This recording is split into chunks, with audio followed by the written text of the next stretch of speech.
တိုင်းပြည်ငလင်ဘေးသေးတဲ့တင်းတဲ့အချိန်မြန်မာပြည်ငလင်ဘေးတင်းတဲ့အချိန်ဘီလက်မြေတအိတ်ကို4000နဲ့လှူတဲ့သူကလည်းလှူတယ်နော်ကူတဲ့သူကလည်းကူကြတယ်စီးပွားရေးသမားတွေကဘီလက်မြေတအိတ်ကို4000နဲ့ရောင်းနေတဲ့စားဝင်လို့ချင်းစားတတ်မှာနော်မျိုးကြလို့ချင်းစားမျိုးကြလို့ချင်းစားပြည်သူမျက်ရည်ပြည်သူတွေမျက်ရည်ကြီးငယ်ကြတဲ့အချိန်မှာဒီလိုဈေးနဲ့ရောင်းရဲတဲ့ခမည်းတော်ရဲ့စိတ်ဓာတ်ခမည်းတော်ရဲ့နှလုံးသားအမတန်လေးစားတယ်နောက်တစ်ခုပြောပါဦးမယ်တချို့ကရှော့ပေးလို့2000နဲ့2000ဈေးတဲ့ဘီလက်မြေဈေးကတကယ်တမ်းဆိုရင်9000ပါဗျာနော်ဟော9000ပါ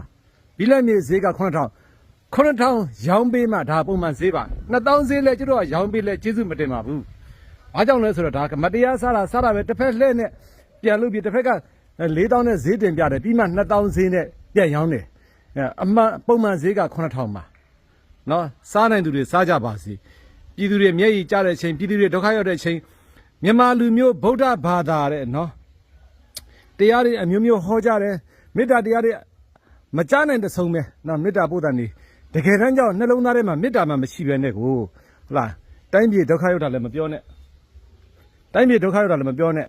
ဟုတ်လားဒီလိုဒုက္ခဖြစ်တဲ့အချိန်မှာတော့ဘီလက်မြေတိတ်ကို4000နဲ့ရောင်းစားရဲတယ်ဟုတ်လားအားလုံးကမြန်မာတွေကြည့်ပဲဟုတ်လားသူများနိုင်ငံကကိုယ့်စီကိုလာကူတယ်နော်လာကူကြတယ်လှူကြတယ်ကိုယ့်နိုင်ငံအချင်းချင်းမှာဒီလိုနှိမ့်ဆက်နေကြတာလှုပ်ရဲရင်လှုပ်ပါ